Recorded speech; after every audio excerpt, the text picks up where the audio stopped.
بسم اللہ الرحمن الرحیم، السلام علیکم۔ آج 5 اگست ہے اور آج سے 3 سال قبل بھارت کی نام نہاد جمہوریت میں ایک اور سیاہ باب کا اضافہ ہوا۔ کشمیری عوام کو طاقت کے بلبوتے پر کچلنے کا خواب دیکھنے والی بھارتی ریاست نے 3 سال قبل کشمیری عوام سے ان کا خصوصی تشخص چھیننے کی کوشش کی۔ کشمیری عوام نے بھارتی فیصلے پر بھرپور ان کا مقابلہ کیا اور یہ مقابلہ آج تک جاری ہے۔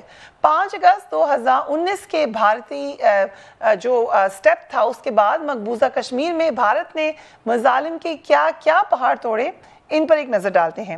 مقبوضہ کشمیر میں 3 سال کے دوران 98 ماورائے عدالت قتل کیے گئے، 515 کشمیری شہریوں کو شہید کیا گیا۔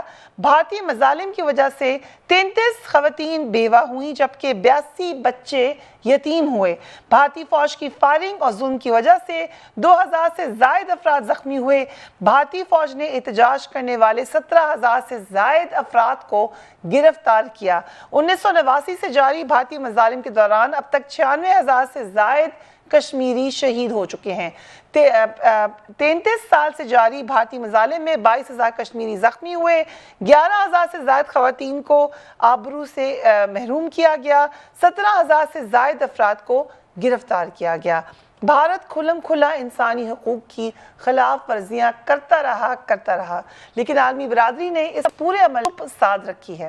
دیکھ لیں مقبوضہ کشمیر میں جاری مظالم پر عالمی میڈیا کس طریقے سے رپورٹ کرتا رہا، لیکن اقوام متحدہ سمیت عالمی برادری خاموش تماشائی بنی رہی۔ Let's watch it.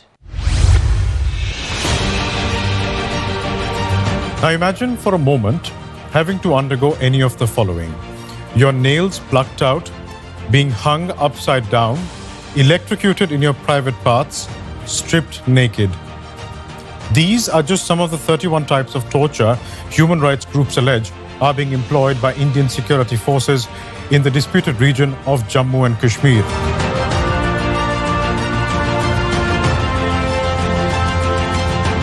The situation in Kashmir is tragic and is more tragic by the day.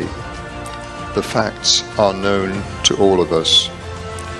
The question is, what can be done to make it better rather than worse? A million troops are stationed in Kashmir to ensure the occupation. Human rights violations are happening. Young boys are jailed and the issue of Kashmir is not being solved. Several protesters were injured in the confrontations with police. Many others were arrested. Indian-administered Kashmir has been at the center of a Muslim separatist movement against Hindu-dominated Indian rule for decades. Since 1989, nearly 70,000 people have been killed in the violence. Quaid Azam محمد علی جناح نے کشمیر کو پاکستان کی شہرگ قرار دیا تھا، لیکن بدقسمتی سے پاکستان اگرچہ عالمی فورمز پر مسئلہ کشمیر پر آواز ضرور اٹھاتا رہا، لیکن اس کا کشمیری عوام کو آج تک کوئی عملی فائدہ شاید نہیں مل سکا۔ اس کی ایک مثال 5 اگست کا بھارتی اقدام اور اس پر پاکستان کا رد عمل تھا۔ دیکھ لیں 5 اگست کو بھارتی اقدام کے بعد پارلیمنٹ کے مشترکہ اجلاس میں سابق وزیر اعظم عمران خان اور آج کے وزیر اعظم شہباز شریف نے کہا کیا تھا۔ Let's watch that. کشمیریوں کے ساتھ سارا پاکستان نہیں، مسلمان دنیا کی آواز ہے۔ آج میں ذمہ داری لوں گا، مغرب میں جا کے لوگوں کو بتائیں گے کہ جس طرح کا ظلم کشمیریوں پہ وہاں ہو رہا ہے اور ہندوستان کے اندر اوورآل جو مائنورٹی اور مسلمانوں سے ہو رہا ہے، یہ سارے وہ ویلیوز ہیں جو ویسٹرن ورلڈ کہتی ہے کہ ہم اپہولڈ کرتے ہیں، ان کی خلاف ورزی ہو رہی ہے۔ پولیٹیکل لیڈرشپ اور ملٹری اسٹیبلشمنٹ مل کر ہم اس کا ڈٹ کر مقابلہ کریں گے جب تک کہ جان میں جان ہے اور جسم میں خون کا آخری قطرہ ہے۔ ہم کشمیریوں کے لیے لڑیں گے، ان کو آزادی دلوائیں گے۔ کیا وجہ ہے کہ پاکستان کشمیری قوم کو حق خود ارادیت دلانے کے لیے مؤثر آواز اٹھانے میں ناکام نظر آ رہا ہے؟ کیا پاکستان صرف زبانی احتجاج کر کے کشمیری قوم کو ان کے حقوق دلا سکتا ہے؟ اس کے علاوہ اور آپشن ہے بھی کیا پاکستان کے پاس؟ اس میں بہت سارے انٹرنیشنل ایشوز ہیں، اس کے اندر بہت سارے ریجنل ایشوز ہیں، ان تمام کو ٹیکل کرنے کے لیے پاکستان کے پاس آپشنز کیا ہیں؟ General Naeem Khalid Lodhi, thank you so much for being on the program. General صاحب، آج ہم چاہتے ہیں کہ سیاست کو بالکل ہم ایک طرف رکھ دیں، it is a national issue, مگر کیا ہم دیکھتے ہیں کہ اس کے اوپر بھی حکومتیں ایک دوسرے پہ الزام لگاتی رہتی ہیں لیکن نتیجہ کہیں سے بھی نہیں نکلتا. جی جنرل صاحب. جی میرا خیال ہے کہ ایک دو ایسے پہلو ہیں جن کو میں چاہوں گا کہ ہمیں غور کرنا چاہیے. سب سے پہلے تو جو ہماری قیادت ہے اور اس میں پولیٹیکل اور ملٹری دونوں کو شامل کرتا ہوں, وہ میرے اس سوال کا جواب دیں کہ کیا کشمیری پاکستان کی تکمیل کی جدوجہد کر رہے ہیں یا پاکستان کشمیریوں کو آزادی دلوانے کے لیے ان کی مدد کر رہا ہے. یہ اگر سوال کلیئر ہو جائے تو اس کے بعد پھر معاملات آسان ہو جاتے ہیں. میرے اپنے خیال میں جو کشمیری مقبوضہ کشمیر کے مجاہدین ہیں اور جو باقی لوگ بھی ہیں, ان کے سیاستدان بھی ہیں, جو آج کل جدوجہد ہے وہ پاکستان کی تکمیل کی جدوجہد ہے. وہ جو انفنشڈ ایجنڈا ہے انڈیپینڈنس اور پارٹیشن کا, اس کو پورا کرنے کے لیے, اور ہم نے ان سے وعدہ کیا ہے, اسی وعدے کے برتے پر وہ یہ سارے کام کر رہے ہیں. ایک تو یہ بہت ضروری ہے, اس کا دو ٹوک جواب اپنے دل میں بنا لیں, جیسے بھی اس کے مطابق پھر عمل کریں. دوسری بات یہ سوچنے کی ہے کہ جب ہم کہتے ہیں کہ ہمارے پاس آپشنز کیا ہیں, تو وہ بعد میں آپشنز کی ایک لسٹ پوری آپ کو بتاؤں گا کہ ہمارے پاس آپشنز کیا ہیں, کیا تھے.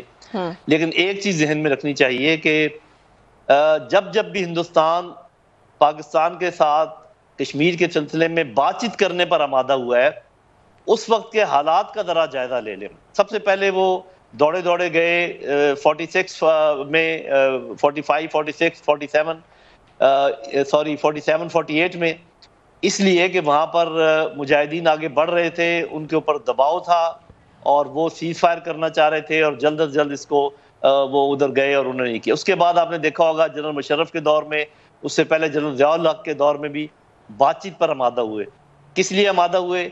کہ مجاہدین کی سرگرمیاں عروج پر تھیں اور پاکستان جتنی سپورٹ ان کو کر سکتا تھا کر رہا تھا. تو یہ جو لوگ بات کرتے ہیں نا جی ہم نے ہر کچھ کر کے دیکھ لیا, تو میں ان کو یہ جواب دیا کرتا ہوں کہ آپ نے ڈپلومیسی بھی تو کر کے دیکھ لی 70 سال, تو پھر آپ اس کو کیوں نہیں چھوڑ دیتے؟ مطلب اگر یہی لاجک ہے کہ جی ہم نے یہ بھی کر کے دیکھ لی, ہم نے, اور جب جنگ کی بات کرتے ہیں تو کون کہہ رہا ہے کہ آپ کھلی جنگ کریں؟ آج کل کہاں یہ ٹینکوں اور توپوں کی جنگیں کدھر ہیں؟ جنگ وہ ہے جو انہوں نے ہمارے پر مسلط کی ہوئی ہے. یہ کلبھوشن ادھر کیا کر رہا تھا؟ یہ جو آئے دن اٹیک ہوتے ہیں چائنیز کے اوپر, یہ کیا ہے؟ یہ جو بلوچستان میں ہو رہے ہیں یہ کیا ہے؟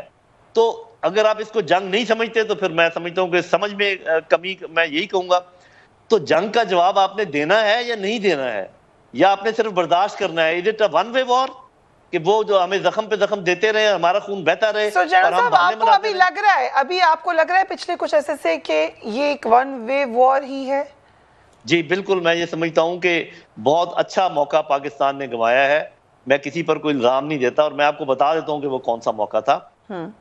وہ موقع تھا جب یہ 370 اور 35A ایبروگیٹ کیا گیا اور وہاں پر مجاہدین اٹھ کھڑے ہوئے. اس وقت پاکستان کو ہر قسم کی امداد دینی چاہیے تھی. اس کے بعد آپ کو پتا ہے چائنا کے ساتھ ان کی مدبھیڑ ہوئی. اتنا ایکسیلنٹ گولڈن وہ ایرا تھا کہ ادھر سے مجاہدین کا زور تھا, ادھر سے چائنا کے ساتھ ان کی مدبھیڑ ہوئی, ادھر سے ہمیں اپنا پریشر ڈالنا چاہیے تھا. ہم یہ بہانے بناتے رہے کہ جی ہماری معیشت کمزور ہے اور ہمارا, ارے بھائی یہ لیبیا کی معیشت کمزور تھی جو اس کے ساتھ ہوا, عراق کی معیشت کمزور تھی جو اس کے ساتھ ہوا, اور یہ افغانستان کی معیشت بہت مضبوط تھی جو انہوں نے کیا. تو یہ معیشت ایک بہت بڑا فیکٹر ہے, اس میں کوئی شک نہیں, لیکن معیشت کا بہانہ بنا کر اپنی حریت کو اس کا سودا کر لینا کسی بھی طریقے سے درست نہیں. تو میں سمجھتا ہوں جن لوگوں نے بھی یہ فیصلہ کیا بہت برا فیصلہ کیا. اس وقت نہ ان کے پاس رافیل جہاز تھے, نہ ان کے پاس S-400 بدائل تھے, اور وہ سخت ان کا مورال ڈاؤن تھا. ابھی ان کی فوجیں آ رہی تھیں, وہاں سے ان کو مار پڑی تھی, مجاہدین اٹھے ہوئے تھے, اور اس وقت ہم یہ دوسری طرف منہ کر لیا اور ہم پوری دنیا میں شور مچاتے رہے کہ ان کے ضمیر نہیں جاگا. اپنے ضمیر کو جھنجھوڑو بھائی, دنیا کا ضمیر بعد میں دیکھیں گے. اس کے بعد پھر آپ کے اگلے سوال میں بتاؤں گا کہ کیا آپشنز ہیں ہمارے. رائٹ. سو مشال ملک صاحبہ بہت شکریہ ہمیں وقت دینے کا. اس وقت کیونکہ آپ کے پاس فرسٹ ہینڈ نالج ہے, اس وقت صورتحال کیا نظر آ رہی ہے آپ کو؟ دیکھیں اس وقت کیونکہ اب 3 سال ہو گئے 5 اگست کے ایکشن کو, اور میں سمجھتی ہوں کہ یہ ایک لا فیئر ہندوستان نے کیا, ایک پریزیڈنشل آرڈر کے تھرو ایک پوری قوم کو اسٹیٹ لیس کیا, ریفیوجی بنا دیا اپنی زمین کے اوپر اور بے گھر کر دیا. اور اب تک جو 3 سال گزرے ہیں اس میں 60 لاکھ انڈینز کو جو ہیں وہ جموں کشمیر کے ڈومسائلز ایشو کر دیے ہیں, اور which is almost half of the indigenous population of Kashmir. اس کے ساتھ ساتھ ہم نے یہ بھی دیکھا ہے کہ ان 3 سالوں کے اندر پہلے تو اس سے پہلے آکوپیشنل فورسز تھیں انڈین، اب آکوپیشنل پبلک ان کی انڈیا کی آ گئی ہے، وہاں پہ دھڑا دھڑ وہ زمینیں خرید رہے ہیں، ان کو ووٹر رائٹس دیے جا رہے ہیں. ایجوکیشن سیکٹر کے اندر انڈین اسٹوڈنٹس کو جو ہے وہ بہت سا ایک بڑا جائنٹ جو شیئر ہے وہ دیا جا رہا ہے. کشمیریوں کے جو یونیورسٹیز ایجوکیشنل انسٹیٹیوٹس ہیں اس کے اندر ویسے ہی ہڑتالیں، کرفیوز اور سیجز رہتی ہیں، تو ایک بہت بڑا گیپ رہتا ہے کشمیر کے اندر ایجوکیشنل سیکٹر میں پڑھائی کے حوالے سے، اور انٹرنیٹ کا بھی بلاکیڈ ہوتا ہے. مگر اس کے ساتھ ساتھ جو وہاں پہ سیٹس کی الاٹمنٹ ہے وہ انڈینز کو زیادہ چلی گئی ہے. پھر جو بیوروکریسی ہے وہاں پہ کشمیر کے اندر، وہاں سارے جو ہیں جو نان ریزیڈنٹس ہیں ان کو، جو انڈینز ہیں ان کو وہاں پہ فٹ کر دیا گیا ہے، اور جو کشمیری بیوروکریسی میں چند تھے ان کو ہندوستان کی ویریس دور دراز جو اسٹیٹس کے اندر ان کو جو ہے شفٹ کر دیا گیا ہے. پھر اس کے ساتھ ساتھ ہم نے یہ بھی دیکھا ہے کہ بہت سی وہاں پہ جو ایئر مارک کیے ہیں انہوں نے thousands of kanals of acres of land, جو کہ انہوں نے انڈسٹریل زونز ان کو ڈی مارکیٹ کر دیا گیا ہے، اور انڈین جو بزنس ایلیٹ ہے وہ وہاں پہ وہ زمینیں خرید رہی ہے. اور اکنامکلی بھی بیک بون کو بہت بڑا جو ہے بلو ملا ہے.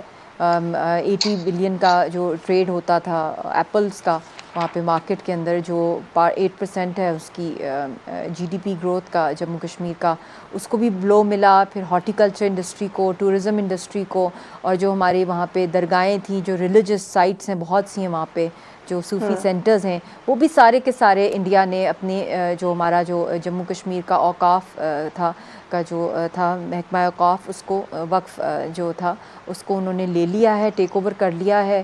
اور اس کے ساتھ ساتھ اور بھی جو وہاں پہ ڈی لمیٹیشن کر دی ہے انہوں نے الیکٹورل کانسٹیٹوئنسیز کے اندر. حالانکہ کشمیری پارٹیسپیٹ نہیں کرتے، ووٹر ٹرن آؤٹ بھی بہت کم ہوتا ہے، 3 to 4% ہوتا ہے کشمیر کے الیکشنز کے اندر.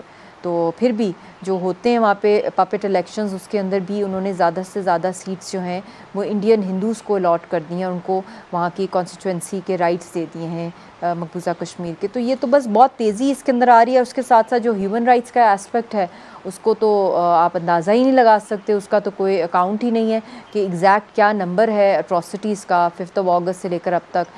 جو اسٹیٹسٹکس آپ نے شروع میں بتائی ہیں اس سے بھی کہیں زیادہ ہے، کیونکہ ریکارڈ ہی نہیں کیا جاتا، وہاں پہ رپورٹنگ الاؤڈ نہیں ہے. اب تو اور بھی زیادہ لاک ڈاؤن، سیج، کرفیو، اکٹھا ہر چیز چل رہی ہے. It's a double lockdown. اور کووڈ کے دن بھی آگے، جب ہمارا یہ 5 اگست ہوا، جب دنیا بھر میں ایک شور مچا against this death warrant against Kashmiris, اور ایک گلوبل اوپینین تھوڑا بہت بننے لگ گیا، لوگ نکلنے لگ گئے، پروٹیسٹ ہونے لگی، ایڈیٹوریلز آنے لگ گئے، تھنک ٹینکس کے اندر ڈیبیٹس ہونے لگ گئیں. تو پھر ہم نے اچانک ہی دنیا ایک وبا کے اندر آ گئی اور سارا انٹرنیشنل فوکس اس سے ہٹ گیا. تو اس لیے بہت کچھ اٹس سو کمپلیکیٹڈ فریہ، اٹس سو کمپلیکیٹڈ، کیونکہ اب اٹس ناٹ اباؤٹ کہ بھی سینٹیمنٹ کیا ہے کشمیریوں کا، یا وہ آزادی کے لیے مر مٹنے کو تیار ہیں. وہ تو ہر کشمیری ریسٹ شور کفن باندھ کے وہ تحریک چلا رہا ہے ایک نسل کے بعد. But how to combat these demographic changes unless and until ان کو اوپر کوئی لیگل آبلیگیشنز نہیں ڈالی جائیں گی. انڈیا کے بازو ہاتھ جو ہیں ان کو روکا نہیں جائے گا، ان کو پینلائز نہیں کیا جائے گا، ان کو پنش نہیں کیا جائے گا، پرسیکیوٹ نہیں کیا جائے گا، تو ان نو وے کین وی اسٹاپ جو چینجز آ رہے ہیں اب Kashmiri Muslims, genocide and demographic changes. Right. So general Naeem, you said کہ آپ آپشنز بتائیں گے. ابھی جو مشال بھی ہمیں بتا رہی ہیں اور ہم نے یہی دیکھا ہے، ہم بہت دفعہ بات کر چکے ہیں، دورہ میں آ رہا ہے دنیا کا، جی بالکل ہے. بھارت کی ایک بڑی اسٹرانگ لابی ہے، بالکل ہے. بھارت کا انفلوئنس زیادہ ہے، بالکل ہے. لیکن اس کا ہم نے کیٹر کرنے کا کوئی پلان نہیں بنایا تھا. یہ سب کچھ تو بڑے عرصے سے ہمیں پتہ تھا، ہم اس پہ بات کر رہے تھے. پھر ہم نے ایک احتجاج بھی دیکھا، اور صحیح کہہ رہی ہے مشال کہ ایک آؤٹ پور آف گریف دیکھا پہلی دفعہ انٹرنیشنل میڈیا میں. آپ نے ابھی کہا کہ آپ جنگیں چاہے ٹینکوں سے نہیں ہوتی، یہ میڈیا وارز ہیں. سو وہ بہترین اپرچونٹی ادھر بھی تھی کہ آپ کے پاس پبلک سینٹیمنٹ بنانے کا موقع تھا. تو جہاں پر آپ نے ایک ذکر کیا کہ ہم نے وہ اپرچونٹی کھوئی، ہم نے کیا انٹرنیشنل ایک جو ہمیں ملا تھا تھوڑا سا ایک آپ سمجھے کہ کوشن، اس کو بھی ہم نے کھو دیا. جی کچھ تو خیر بڑی لمبی لسٹ بتائی ہے مشال نے کہ کیا کچھ وہ کر رہے ہیں، اور لیکن کچھ چیزیں وہ جو نہیں کر پائے ان کا بھی میں آپ ذکر کر دوں آپ کے سامنے، اور یہ میں سلام پیش کرتا ہوں کشمیری ریزسٹنس کو، پولیٹیکل ریزسٹنس، اور ویسے بھی جو ہے وہ دیکھیں ان کا خیال تھا کہ 2-3 مہینے میں یہ سارے معاملات پر قابو پا لیں گے اور یہ جو چینجز وینجز شروع کر دیں گے، نہیں کر پائے، بڑے ان کو 1.5 سال لگا یہ کام شروع کرنے میں۔ اس کے بعد آپ نے دیکھا ہوگا انہوں نے ایک وفد بلایا مڈل ایسٹ سے انویسٹرز کا، وہ آئے، انہوں نے دیکھا، لیکن ابھی تک وہاں کوئی انویسٹمنٹ کے آثار نہیں ہیں۔ ابھی انہوں نے کوشش کی تھی کہ G20 کا وہاں پر اجلاس ہو، وہ بھی سکٹل ہو گیا ہے، وہ اپنی تو وہاں ریزسٹنس ہے، باوجود اس کے کہ ٹھیک ہے وہ بڑے ویک ہے۔ آپ دیکھیں 9 لاکھ فوج اور پولیس جہاں پر ہو صرف 80 لاکھ کی آبادی کے اوپر، تو آپ اندازہ لگائیں نا کہ ہر ایک 8 سے 9 کشمیریوں کے اوپر ایک بندوق بردار اگر کھڑا ہو تو یہ تو this the highest density of security forces against civilians in any area of the world. خیر یہ تو وہ ہوا، یہ میں سمجھتا ہوں کہ یہ ڈپلومیسی میں تو پاکستان جتنا کر سکتا تھا انہوں نے کیا۔ آپ نے دیکھا ہمارے وزرائے اعظم جو ہیں انہوں نے تقریریں کی، ان کی بات چیت سنی گئی، اور پھر تھوڑی دیر کے لیے سیکورٹی کونسل نے بھی اس کو کنسیڈر کیا، چین نے بھی ہماری مدد کی۔ لیکن ابھی میں آپ کو بتاتا ہوں کہ اور ہم کیا کر سکتے تھے جو ہم نے نہیں کیا۔ پہلی بات دیکھیے کہ شملہ معاہدہ توڑا ہندوستان نے، کیونکہ وہ اس میں لکھا ہوا تھا اسٹیٹس کو نہیں کیا جائے گا۔ انہوں نے جو یہاں سیکورٹی کونسل کی ریزولوشن تھی ان کی خلاف ورزی کی، بین الاقوامی قوانین کی خلاف ورزی کی، لیکن ہم چپ رہے۔ شملہ معاہدہ لوگ پوچھتے ہیں کہ جی اگر آپ ایبروگیٹ کر دیں گے آپ بھی تو کیا فرق پڑے گا؟ فرق پڑے گا۔ ابھی وہ جو سیز فائر لائن ہے وہ لائن آف کنٹرول واپس چلی جائے گی، اور اس کی ایک امپلیکیشن ہے، اور وہ یہ کہ ہمارے آزاد کشمیر کے لوگ پھر زیادہ آسانی سے اس کو آنا جانا ان کو ہو سکتا تھا، کیونکہ وہ سیز فائر لائن کی امپلیکیشن اور ہے، ہم نے نہیں کی۔ ہمیں جانا چاہیے تھا، ہمیں یہ ڈیمانڈ کرنا چاہیے تھا سیکورٹی کونسل سے، اور یہ بڑی لیجیٹیمیٹ ڈیمانڈ ہوتی کہ آپ آزاد کشمیر میں بھی اور مقبوضہ کشمیر میں نئے سرے سے سینسس کروائیں، تاکہ یہ جو ڈیموگرافک چینجز لانے کی کوشش کی جا رہی ہے اس کو ہم دیکھ سکیں، دنیا دیکھ سکے۔ ہم نے وہ مطالبہ نہیں کیا، حالانکہ یہ مطالبہ بالکل جائز تھا میرے خیال میں۔ 1-2 کنٹروورشل چیزیں میں ان کا ذکر کر دیتا ہوں۔ ہمیں پارشل پلیبسائٹ کے لیے جانا چاہیے تھا، ٹو پٹ پریشر۔ ہم بھی تو کوئی پولیٹیکلی کرتے ہیں نا، انہوں نے پولیٹیکل اتنا بڑا کو کر دیا کہ وہ سارا سٹیٹس چینج کر دیا۔ یہ جو گلگت بلتستان بننا چاہ رہا ہے صوبہ اور ہم نے بنا دیا، اس کو ہمیں پلیبسائٹ کے تھرو بنانا چاہیے تھا۔ اگر پہلے UN کو کہتے کہ آ کے دیکھ لیں، اگر وہ نہ دیکھتے تو ہمیں انٹرنیشنل آبزرورز کو بلا کر، مجھے یقین ہے کہ 98 سے 99% لوگ پاکستان کے ساتھ، آزاد کشمیر کے بارے میں بھی یہ سوچا جا سکتا تھا، ہم نے نہیں کیا۔ ہمیں گورنمنٹ ان ایگزائل کی ایک کوشش کرنی چاہیے تھی کہ مقبوضہ کشمیر کے لوگوں کے لیے ایک گورنمنٹ ان ایگزائل جو ہے کسی یورپین ملک میں بناتے ہیں، لوگ کہتے ہیں جیسے کوئی کوشچن، جیسے کیونکہ ہم نے دیکھا ہے کہ ہماری جتنی بھی کوششیں ہیں اس کو انٹرنیشنل ریکگنیشن تو ملتی نہیں ہے۔ ایک ہم اس کا پرائم ایگزامپل یہ ہے کہ جب فروری میں بھارتی طیارہ پاکستانی حدود میں داخل ہوئے تو کوئی ایک پتا بھی نہیں ہلا۔ جب پاکستان نے ریٹیلیٹ کیا تو ساری دنیا میں قرآن مچ گیا۔ سو پھر ہم کیوں، why should we play fair اگر اس طریقے سے ہو رہا ہے؟ ٹھیک کہہ رہی ہیں۔ اور یہ جو آپ کہتے ہیں کہ دنیا کے کان پہ جوں نہیں رینگتی، اس کی وجہ یہ ہے کہ وہ دیکھ رہے ہیں کہ 2 ایٹمی طاقتیں ہیں، ایک ایٹمی طاقت بڑی اوفینسو پوسچر میں ہے اور دوسری ایٹمی طاقت بڑی اپیزمنٹ کے پوسچر میں ہے، اس لیے ان کو کوئی خدشہ نہیں ہے۔ اگر یہاں پر کاؤنٹر اوفینسو کے پوسچر میں ہم ہوتے، دنیا دوڑی ہوئی آتی۔ یہ بات میں آپ کو بتا رہا ہوں کہ ایک طریقہ ہوتا ہے دنیا کے، تو جو دنیا تب توجہ دیتی ہے جب ان کو پتہ چلتا ہے یہ کام خراب ہونے والا ہے۔ اس کے علاوہ میں یہ بات اپنی وہ جاری رکھنا چاہ رہا تھا کہ ہمیں اچھے طریقے سے لافیئر کے ہم نے 1-2 بنائے ہیں فولڈر، لیکن ہمیں اور اچھے طریقے سے ایسے بنانے چاہیے تھے باقاعدہ، جس میں آپ انڈائٹ کر سکیں جو وہاں پر فورسز ہیں۔ وہ نہیں ہم کر پائے۔ ملٹری ایریا میں جب بات ہم کرتے ہیں تو ہمیں اپنے نوجوانوں کو، کشمیری نوجوانوں کو ٹرین کرنا چاہیے تھا، اور یہ کہہ کر کہ دیکھیں ہر آئے دن وہ ہمیں کہہ رہے ہیں کہ آزاد کشمیر پر ہم حملہ کریں گے، تو ہم اپنے دفاع کے لیے نوجوانوں کو تیار کر رہے ہیں۔ آپ دیکھیں کہ اگر ہمارے کیمپوں میں کھلے طور پہ کشمیری نوجوانوں کی ٹریننگ ہو رہی ہوتی، میں آزاد کشمیر کے نوجوانوں کی بات کر رہا ہوتا ہوں، اس کا امپیکٹ آپ دیکھتے کیا ہوتا۔ دوسرا، ہمارا جو ملٹری پوسچرنگ ہے وہ تھوڑی اوفینسو ہونی چاہیے تھی کہ مثال کے طور پہ میں اس وقت شور مچاتا رہا کہ 9 لاکھ فوج اگر آ گئی ہے مقبوضہ کشمیر میں اور پیچھے سے صرف 2 راستے ہیں جو پنجاب اور کشمیر کو ملاتے ہیں, ہم ان دونوں پہ قبضہ کر کے ان سب کو جو ہے نا بند کر سکتے ہیں. اس قسم کی بات تو کرنی چاہیے. جب وہ کہتے ہیں کہ ہم تمہارا پانی بند کریں گے تو ہمیں کہنا چاہیے تھا کہ ہم اس جگہ پہ پہنچیں گے جہاں سے پانی نکلتا ہے. آپ گھبراتے ہیں ان باتوں سے. تو بات یہ ہے کہ آپ کے پاس جب کوئی ول کا بھی آپ کو شو کرنی پڑتی, جب آپ کے پاس کیپیبلٹی ہو, then you also have to show your will, otherwise deterrence doesn't work. So I think in our case deterrence is not working. یہ ضرور اچھا ہوا کہ جب ہماری ایئر فورس نے ان کو جواب دیا تو ان کو پتا چلا کہ یہ کوئی واک اوور نہیں ہے, پاکستان یہ دیکھنا پڑے گا کہ جیسے بھی معاملات ہیں. تو میرا خیال ہے there's a long list of actions which could have done and we have not done them. اس میں صاف ذرا بیٹھ کے کوئی راؤنڈ ٹیبل کریں, کوئی پوچھیں, کشمیریوں سے پوچھیں, سب سے پوچھ کے. یہ صرف ڈپلومیسی کرتے رہنا اور یہ شور مچانا کہ وہ دیکھو وہ مار رہا ہے, بھی محلے میں شور مچایا ہوا ہے کہ وہ مار رہا ہے, اور جس کو مار رہا ہے وہ آپ کے بھائی ہیں. آپ کو فکر ہونی چاہیے کہ محلے کو فکر ہونی چاہیے. وقت ہوا ایک بریک کا, we will be right back.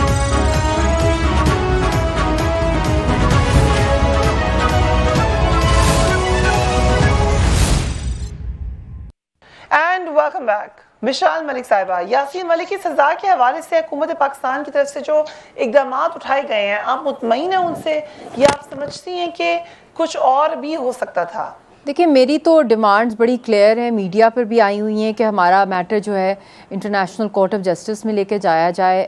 میں ایک پاکستانی سٹیزن ہوں, پاکستانی پاسپورٹ ہولڈر ہوں, اور میرا جو ہسبینڈ ہے وہ ہندوستان کی قید میں, اور میرا بھی نام NIA کے اندر ڈالا ہوا ہے کہ اگر بالفرض میں وہاں پہ اپلائی بھی کروں, ویزا مل جائے تو مجھے بھی اریسٹ کر دیا جائے گا. اور 8.5 سال سے ہماری فیملی نہیں مل سکتی, ان کو ایک انفیئر ٹرائل دیا گیا ہے. اور پاکستان خود بھی اس کشمیر کے مسئلے کے اندر پارٹی ہے, لیگل پارٹی ہے ٹو دا ڈسپیوٹ, تو وہ اس کلیم سے بھی جا سکتا ہے. اور آلریڈی انڈیا نے پریسیڈنٹ سیٹ کر دیا انٹرنیشنل کورٹ آف جسٹس میں, جب وہ ایک دہشت گرد کا مقدمہ کلبھوشن یادو کا وہاں پہ لے کے گئے ہیں. اور اس کے ساتھ ساتھ میں نے یہ بھی پاکستان کی حکومت سے کہا ہے اور ان سے ڈیمانڈ کیا ہے کہ کم از کم اگلے 5 سے 10 سال کی پالیسی صرف اور صرف لا فیئر کو رسپونڈ کرنے کی ہونی چاہیے, اور انٹرنیشنلی کیمپین کرنے کے لیے جو دہشت گردی انڈیا کر رہا ہے, چاہے وہ انٹرنیشنل کورٹ آف جسٹس ہو, چاہے انٹرنیشنل کرمنل کورٹ ہو, چاہے ڈیمانڈ کرنا from the United Nations commission of inquiry جس طرح یوکرین کے لیے بنی ہے. پھر اس کے ساتھ ساتھ ایک زمانے کے اندر انٹرنیشنل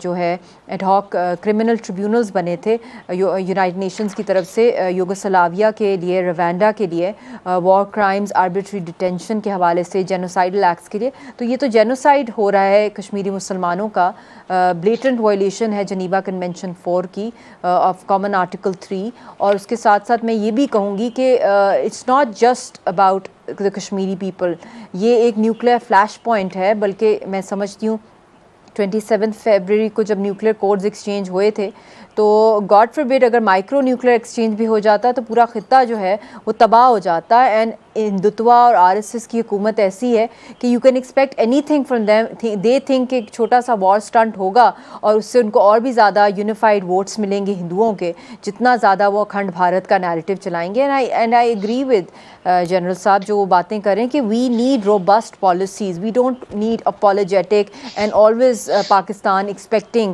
ان سم وے اور دی ادر ٹرائنگ کہ جو انڈیا جو ہے وہ ٹیبل ٹاک پر آ جائے. 50 سال ہم نے دے دیے بائے لیٹرلزم کو, اس کی بھی شیلف لائف کب کی ایکسپائر ہو گئی ہے, شہرہ کٹ گئی ہے, ہر لحاظ سے کشمیریوں کو ایکسٹنکٹ کیا جا رہا ہے. لیڈرشپ یاسین صاحب کا ایک آئیڈیل ایگزامپل ہے آف لیگل سپریشن. بتائے بھی ہاؤ از ہی, بیچ میں خبریں آئیں بھوک ہڑتال کی بھی, کیا خبر ہے آپ کے پاس؟ وہ بھی میں آپ کو بتاتی ہوں کہ کشمیری قوم کے پاس اس وقت کچھ بھی نہیں ہے ان کے ہاتھ کے اندر, نہ کوئی ویپن ہے, نہ کوئی آرمی ہے, اور وہ نہ ڈر کھڑے ہوئے ہیں, ڈٹ کے مقابلہ کر رہے ہیں. یاسین صاحب نے ایک سنگل ڈیمانڈ کی تھی, ان کے بہت سے فیبریگیٹڈ کیسز چل رہے ہیں ان کے کینگرو کورٹس کے اندر. ایک میں کی سزا تو 25 کو آ گئی, وہ بھی ایک 1 سائیڈڈ تھی. اس کے علاوہ اور بھی کیسز ہیں جن میں یاسین صاحب نے ڈیمانڈ کی ہے ہندوستان کی اسٹیٹ سے کہ ان کو فزیکلی پروڈیوس کیا جائے تاکہ وہ کراس ایگزامینیشن کریں. اور انہوں نے اپنی ول بھی جو پبلک ہو گئی تھی 3 ہفتے پہلے, وہ شیئر ہوئی تھی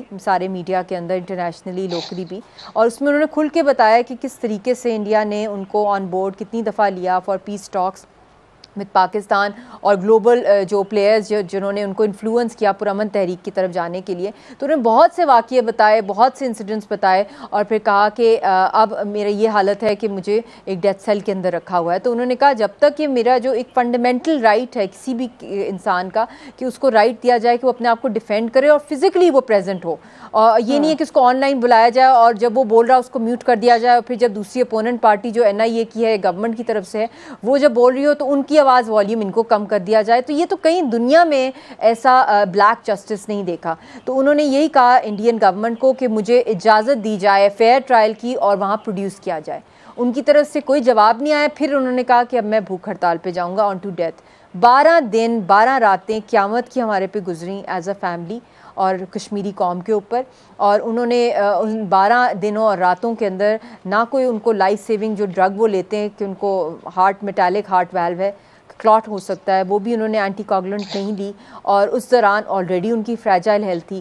ان کو انہوں نے ICU میں رکھ دیا, پھر ان کو جیل کے ہاسپٹل میں ڈالا, پھر ڈیتھ سیل میں واپس ڈالا. پھر جب انہوں نے دیکھا کہ وہ اتنے ڈٹے ہوئے ہیں اپنے موقف کے اوپر, اب یہ بات ہوتی ہے نا کریج کی, کہ انہوں نے یہ نہیں دیکھا کہ آگے زندگی ہے کہ موت ہے یا کیا ہے میری صحت کے ساتھ, اپنی قوم کے لیے 12 دن کا جو ان کا فاقہ تھا اور آن ٹو ڈیتھ تھا تو وہ اپنے گھٹنوں پہ آئے. وہ انڈین گورنمنٹ مجبور ہوئی, وہ ڈیسپریٹ ہوگی, کیونکہ پوری دنیا کے سامنے وہ کیا منہ دکھاتے, اور کشمیر میں تو آلریڈی لاوا پھٹنا تھا, اگر یاسین صاحب کی جان کو کچھ ہو جائے گا ان سے سنبھالا ہی نہیں جا سکتا. تو پھر انہوں نے ان سے منتے ترلے کر کے 2 مہینے مانگے ہیں انڈین گورنمنٹ نے, بٹ ہم ان کو نہیں بلیو کرتے فریہ, وی ڈونٹ ٹرسٹ دیم. اور ان 2 مہینوں میں اگر ان کو فزیکلی نہیں پروڈیوس کیا گیا تو پھر اس کے بعد یاسین صاحب نے یہی کہا ہے کہ میں فاسٹ آن ٹو ڈیتھ پہ جاؤں گا. اس لیے تلوار لٹکی ہوئی ہے, مگر یہ بات ضرور ہے کہ ڈٹ کے مقابلہ کرنا چاہیے کانفیڈنس کے ساتھ, اور ہار جیت اللہ کے ہاتھ میں ہے. اکانومی ویک اسٹرانگ ہو یہ میٹر نہیں کرتی, آپ کی انٹیگریٹی کے میٹر کرتی ہے اور آپ کا جذبہ. یہ نہ ہو کہ ساری کشمیری قوم کا جینوسائڈ ہو جائے اور ہم ایکسٹنکٹ ہو جائیں. جذبے کو ہم سب سلام کرتے ہیں, لیکن وے فارورڈ کیا ہے؟ ماہیہ سلطان صاحب thank you so much for being on the program. ابھی جنرل لودھی نے کہا کہ راؤنڈ ٹیبل کانفرنس ہونی چاہیے, ہمیں بیٹھنا چاہیے, سوچنا چاہیے how can we move forward.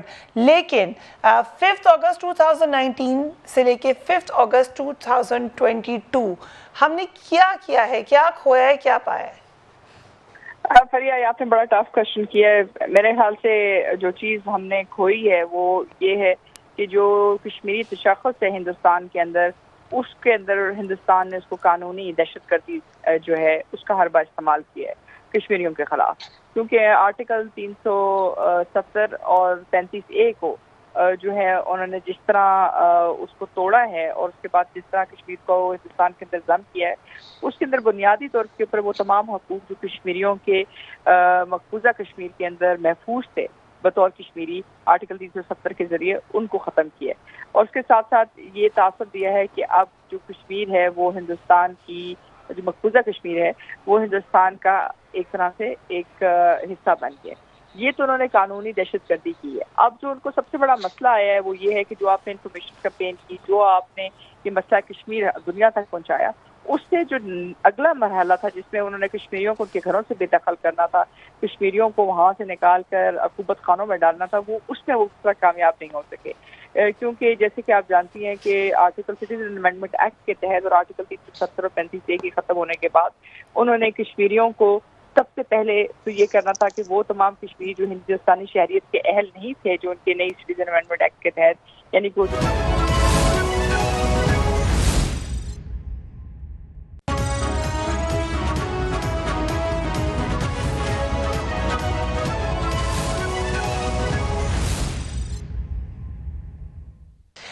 Welcome back. Abdul Hamid loan صاحب ہمیں جوائن کر رہے ہیں, بہت شکریہ ہمیں وقت دینے کا.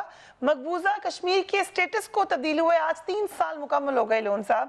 ان 3 سالوں میں 609 کشمیری شہریوں کو شہید کر دیا گیا بدقسمتی سے. بھارتی حکومت نے غیر کشمیریوں کو تقریباً 42 لاکھ مقبوضہ کشمیر کے ڈومیسائلز بھی جاری کر دیے. ابھی ہم نے بڑی ڈیٹیل بحث کی کہ ڈیموگرافی تبدیل کرنے کی کیا کیا کوششیں ہوئیں. ہم کدھر دیکھتے ہیں اس وقت؟ شکریہ میڈم. 5 اگست 2019 کو جو ہماری ڈیموگرافی پہ اٹیک ہوا, اور بھارتی اقدامات کے بعد مقبوضہ ریاست جموں کشمیر میں ایک نئی صورتحال نے جنم لیا. اگرچہ اس شر سے خیر کے پہلو بھی سامنے آئے ہیں, تاہم کشمیریوں کو دبانے کی بھرپور کوشش کی گئی, اور جو قابل مذمت ہے, جہاں آج بھی لوگوں کے بنیادی حقوق سلب ہے, وہاں پر انسانی حقوق کی دھجیاں اڑائی جا رہی ہیں, وہاں پر ماورائے عدالت قتل ہو رہے ہیں, اظہار آزادی رائے نہیں ہے, وہاں پر ریلیجیس رائٹس بھی نہیں ہے, ہر گھر کے باہر فوجی کھڑا ہے, خوفزدگی کا ماحول ہے. اور جہاں جو صحافت سے وابستہ لوگ ہیں, جب وہ لکھتے ہیں تو ان کو بھی گرفتار کیا جاتا ہے, انسانی حقوق کے کارکنوں کو بھی گرفتار کیا گیا. اب جو آکوپیشنل فورسز وہاں پر ہیں, جن کی تعداد 1.5 ملین ہے, ان کو ڈریکونل لاز کے اندر تحفظ حاصل ہے کہ وہ کسی کو بھی گرفتار کر سکتے ہیں, قتل کر سکتے ہیں, مار سکتے ہیں, ہماری پراپرٹی کو ڈسٹرائے کر سکتے ہیں, کوئی پوچھنے والا نہیں. تاہم مودی کبھی نہیں چاہتا تھا کشمیر جو ہے وہ انٹرنیشنلائز ہو جائے, لیکن اس اقدام نے مسئلہ کشمیر کو انٹرنیشنلائز کیا.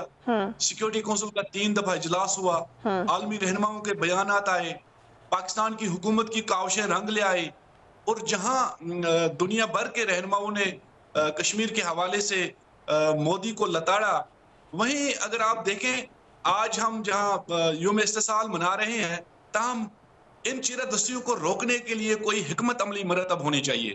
ہمیں آج اس کا تعین کرنا ہوگا. ہم نے ایسی کوئی حکمت عملی اپنانی ہوگی تاکہ ہم ان چیزوں کو توڑ کر سکیں, چونکہ یہ سارا سلسلہ جو ہے ہندوتوا ایجنڈے کی تکمیل کے لیے ہے. اور آج بھی جہاں غیر ریاستی باشندوں کو وہاں بسانے کی کوشش کی جا رہی ہے, ان کی کالونیز کے لیے ٹاؤن شپس کی بات کی جا رہی ہے, اور کشمیر ایک انٹرنیشنل ریکگنائز ڈسپیوٹ ٹیریٹری ہے. یہ سارے جو اقدامات ہیں یہ سیکورٹی کونسل کے قراردادوں کے منافی ہے, یہ اقوام متحدہ کے آئین اور قانون کی بھی خلاف ورزی ہے. وہیں کشمیریوں کے حوصلے بھی بلند ہیں. ہم بھارتی ظلم و جبر کے سامنے جو ہے وہ ڈرنے والے نہیں, جھکنے والے نہیں. ہمارے جو حوصلے ہیں وہ ہمالیہ کی چوٹیوں سے بھی بلند ہے. ماشاءاللہ, بالکل. بٹ نور صاحب, یہ ہم نے دیکھا کہ ایک بحث شروع ہوئی کہ ڈائلاگ ہونا چاہیے پاکستان اور انڈیا کے درمیان, اور بڑے عرصے سے یہ رکا ہوا تھا, اور کم سے کم بحث کا آغاز ہوا. کیسے دیکھتے ہیں کشمیری اگر پاکستان بھارت کی, ابھی بڑا دور ہے مجھ سے, لیکن اگر بات چیت ہوتی ہے, کیونکہ اس میں ہم نے دیکھا کہ عمران خان صاحب کا موقف یہ تھا کہ جب تک 5 اگست ریووک نہیں ہوتا بات چیت نہیں ہوگی. آپ کا کیا موقف ہے؟ دیکھیں, ہم بھی ڈائیلاگ کے قائل ہیں, ہم چاہتے ہیں کہ کمپوزٹ ڈائیلاگ ہو, مگر اس کے 3 فریق ہیں. جب تک نہ آپ کشمیریوں کو شامل کرتے ہیں, چونکہ ہم پرائمری پارٹی ہیں, پرنسپل پارٹی ہیں, اس سے پہلے بھی ڈائیلاگ ہوئے ہیں, مذاکرات ہوئے ہیں, بہت سارے اگریمنٹس ہوئے ہیں, لیکن نتیجہ کچھ بھی نہیں نکلا. ہم چاہتے ہیں یا تو یہ اقوام متحدہ کی قراردادوں کے مطابق حل ہو, یا ہم یہ چاہتے ہیں کہ کشمیریوں کو ڈائیلاگ میں شامل کیا جائے. جب تک نہ آپ کشمیریوں کو شامل کرتے ہیں, میں نہیں سمجھتا ہوں کہ کوئی دیر پا پرامن حل سامنے آ سکتا ہے. وہیں اگر آپ دیکھیں, پاکستان نے ہمیشہ سے ہی پازیٹیو اپروچ اپنایا ہے, لچک کا بھی مظاہرہ کیا, مگر ہردرمی کا جو مظاہرہ ہوا ہے وہ اس طرف ہوا ہے, وہ فسطائی ریاست نے ہردرمی کی ہے. اس کی روش آج بھی جو ہے منفی ہے. وہ جہاں دنیا کو گمراہ کر رہا ہے, ہندوستان کے اندر وہ کہتا ہے یہ میرا انٹرنل معاملہ ہے, اور جب باہر نکلتا ہے تو کہتا ہے یہ بائیلیٹرل ایشو ہے. مگر آج تک وہ کبھی سینسیئر نہیں تھا, کبھی بھی وہ ٹیبل پہ مخلصانہ انداز میں نہیں آیا.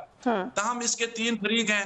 ہم سمجھتے ہیں کہ جب تک نہ کشمیریوں کو اس میں شامل کیا جائے تب تک اس کا حل جو ہے سامنے نہیں آ سکتا. سو آپ کو کیا لگتا ہے کہ آخر کار نتیجہ نکلنا کیا ہے؟ ہم دیکھتے ہیں کہ اب تو بہت سال ہو گئے, اور ڈونلڈ ٹرمپ فارمر پریزیڈنٹ جو تھے یو ایس اے کے, انہوں نے آن ریکارڈ کہا کہ میں حیران ہو گیا کہ اتنے سال سے یہ مسئلہ حل نہیں ہوا. آئندہ کتنے سال لگتا ہے آپ کو کہ یہ مسئلہ ایسے ہی چلے گا؟ دیکھیں, ہم آؤٹ آف باکس کوئی سولوشن نہیں چاہتے ہیں. ہم اقوام متحدہ کی قراردادوں کی عمل درآمدی چاہتے ہیں, اس کی پاسداری ہونی چاہیے. اور جہاں یونائٹڈ نیشنز کی بات ہے, ان کے کردار سے ہم بڑے مایوس ہیں. 47 کے بعد اگر آپ دیکھیں بہت ساری ریاستیں وجود میں آئیں, ان کو آزادی ملی, مگر کشمیریوں کو حق آزادی سے محروم رکھا گیا ہے. ہم حق قدرت پہ کوئی کمپرومائز نہیں کرنے والے, اور جب تک نہ آپ استصواب رائے کا ہمیں حق دیتے ہیں, جب تک نہ آپ کشمیری عوام سے پوچھتے ہیں کہ آپ کیا چاہتے ہیں تب تک اس مسئلے کا حل نہیں نکل یہ سکتا. بڑی آپ نے اہم بات کی ہے. We have to wrap it up here. Lone صاحب بہت میں جوائن کرنے کا, جب تک آپ کشمیریوں سے ان کی رائے نہیں پوچھتے, جب تک اقوام متحدہ اس کے اندر اپنا وعدہ کے اوپر عمل نہیں کرواتی, اپنی ریزولوشن کے اوپر عمل نہیں کرواتی, تب تک اس مسئلے کا کوئی حل نہیں ہے. یقیناً یوم استحصال آج منایا گیا, مگر ساتھ ہی ساتھ یہ یاد رکھیے کہ جو استحصال کشمیریوں کے حقوق کا ہوا ہے, تاریخ میں اس کی کوئی مثال نہیں ملتی. اپنے گھر والوں کا خیال رکھیے. اللہ حافظ.